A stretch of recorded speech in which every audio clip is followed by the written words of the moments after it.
Bismillahirrahmanirrahim. Assalamualaikum warahmatullahi wabarakatuh. Alhamdulillah wa syukurillah, wassalatu wassalamu ala rasulillah wa ala alihi wa sahbihi wa man tabi'ahu wa wala.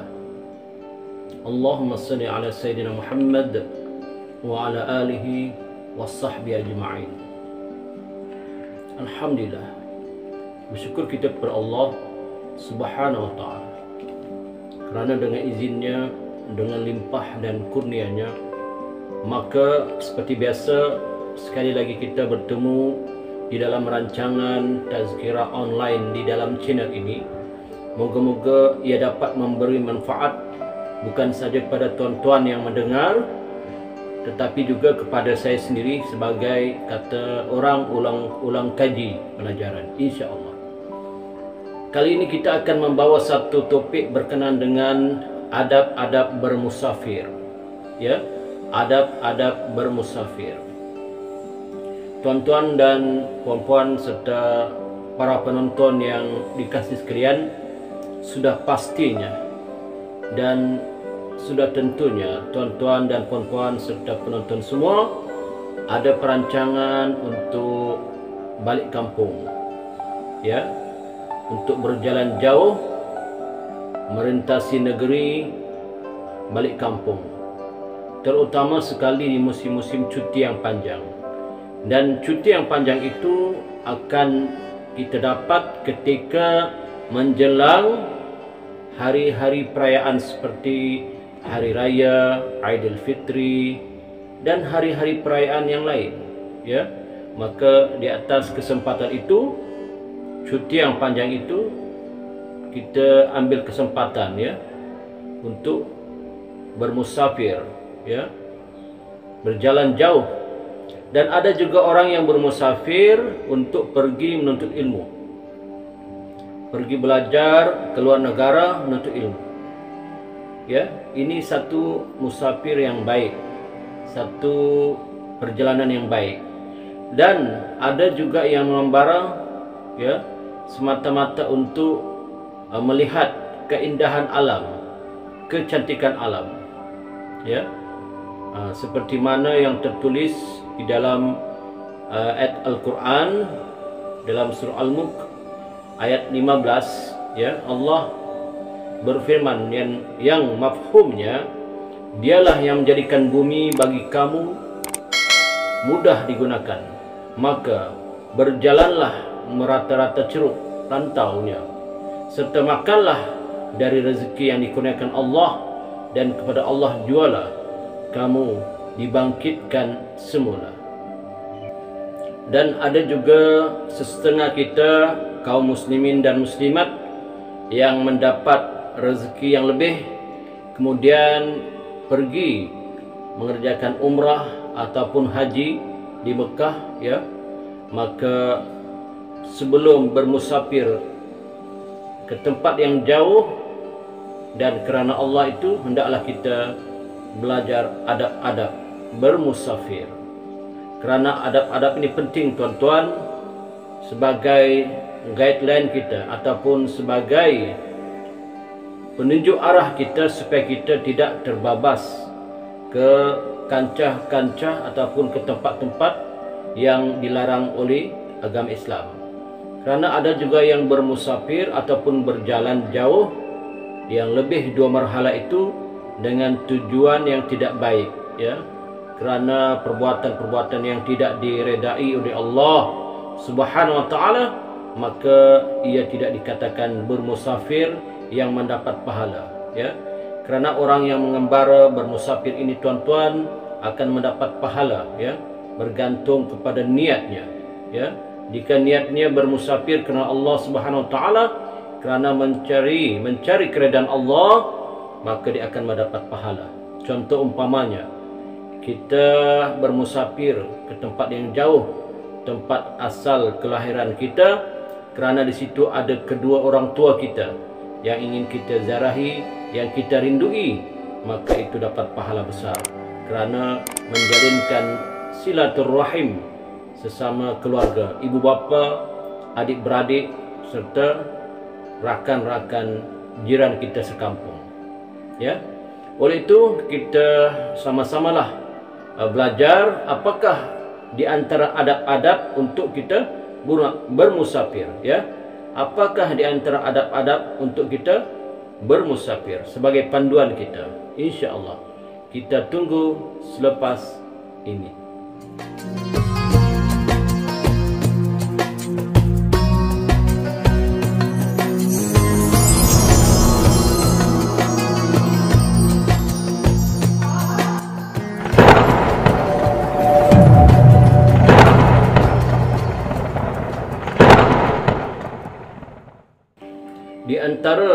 Di antara adab-adab itu, yang pertama ialah niat mestilah baik dan betul, bukan untuk berbuat maksiat ataupun kemungkaran.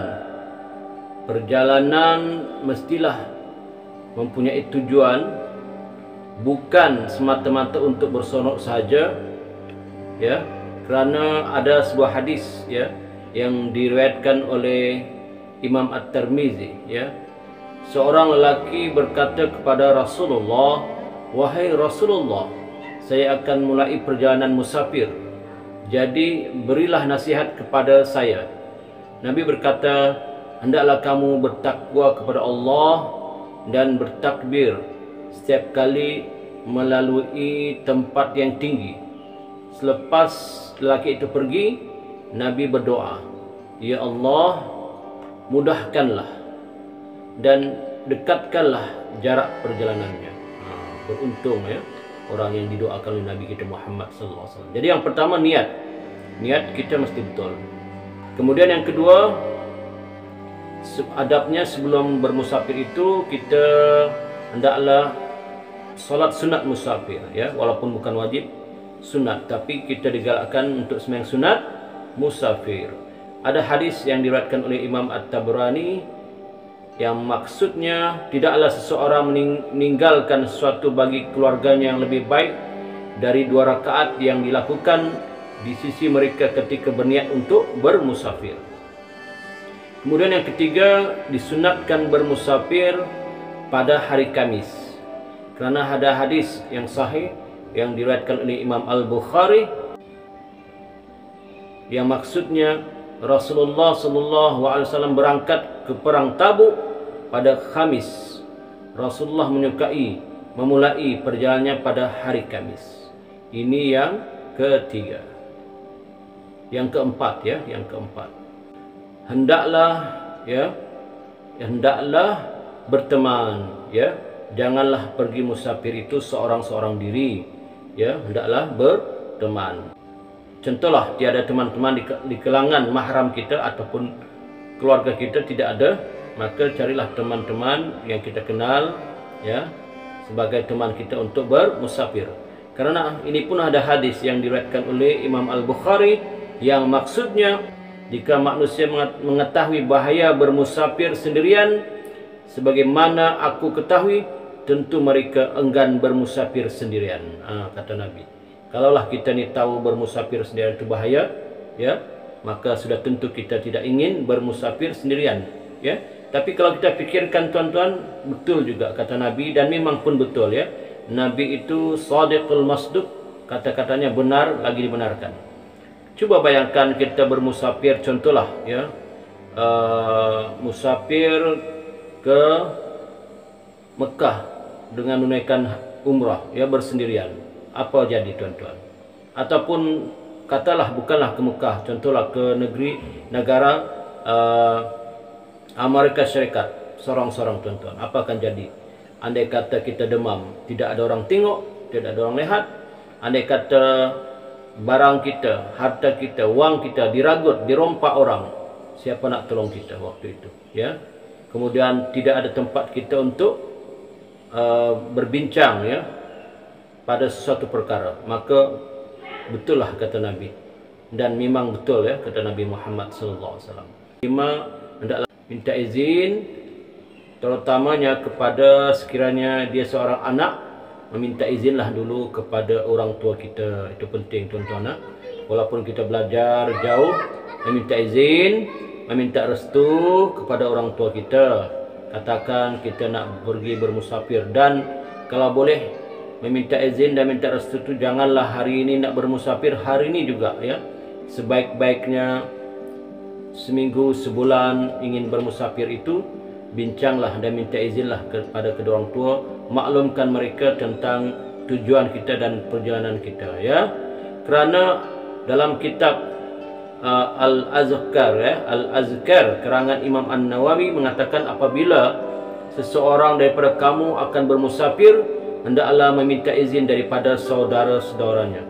Sesungguhnya Allah Subhanahu wa taala menjadikan kebaikan pada doa mereka.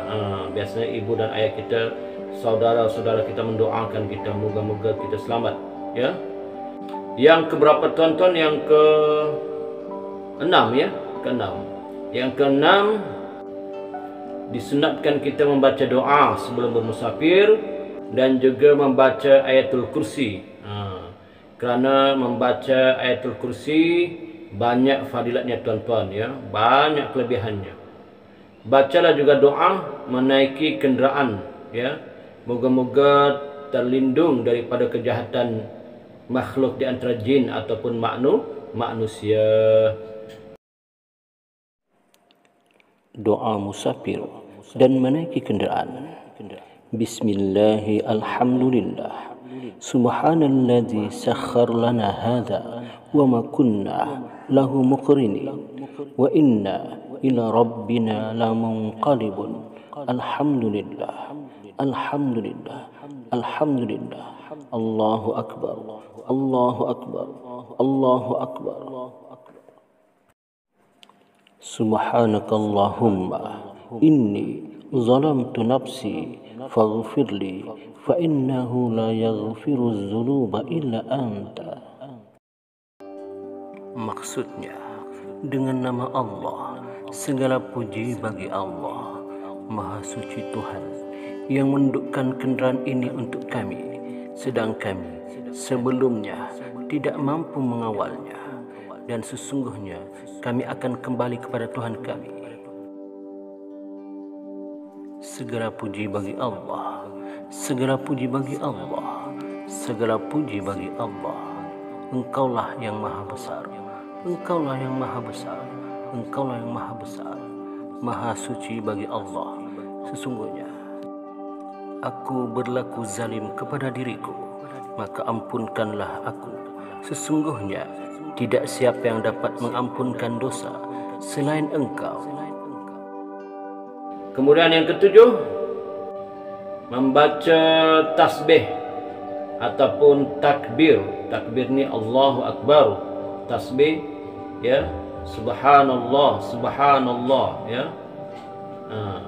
Maka bertakbir, ada hadis juga mengatakan, hadis yang sahih riwayat Imam Al-Bukhari mengatakan bertakbir apabila melalui tempat yang tinggi dan bertasbih apabila menuruni tempat yang tinggi. Kerana hadis daripada Jabir radhiyallahu an, dia berkata apabila kami naik kami bertakbir, dan apabila kami turun kami bertasbih ya. Hadis riwayat Imam Al-Bukhari. Seterusnya yang ke-8 ya, hendaklah kita bermusafir ya, kalau boleh ada mahram ya, kalau boleh ada mahram, terutama bagi mereka yang mengerjakan umrah dan haji, disertai dengan mahram ya. Kerana ada hadis sahih juga, ada hadis sahih riwayat daripada Imam Muslim, janganlah sekali-kali seseorang berkhalwat, yakni berduaan dengan wanita kecuali ditemani mahram, dan janganlah seorang wanita bersafar, yakni bermusafir, kecuali bersama mahram. Hadis riwayat Imam Muslim. Terutama wanita ya, terutama wanita wajib disertai mahram. Yang wanita wajib disertai mahram. Kalau laki-laki itu ada kelonggaran sedikit ya, laki-laki ada kelonggaran sedikit untuk tidak disertai mahram, tapi wanita terutama bagi mereka yang mengerjakan umrah dan haji wajib disertai mahram ya. Alhamdulillah tuan-tuan, Begitulah tadi adab-adab ketika bermusafir, ya. Maka sekian dulu cerita-cerita kali ini, yaitu adab-adab bermusafir. Semoga dapat memberi manfaat. Wabihi wallahu alam. Assalamualaikum warahmatullahi wabarakatuh.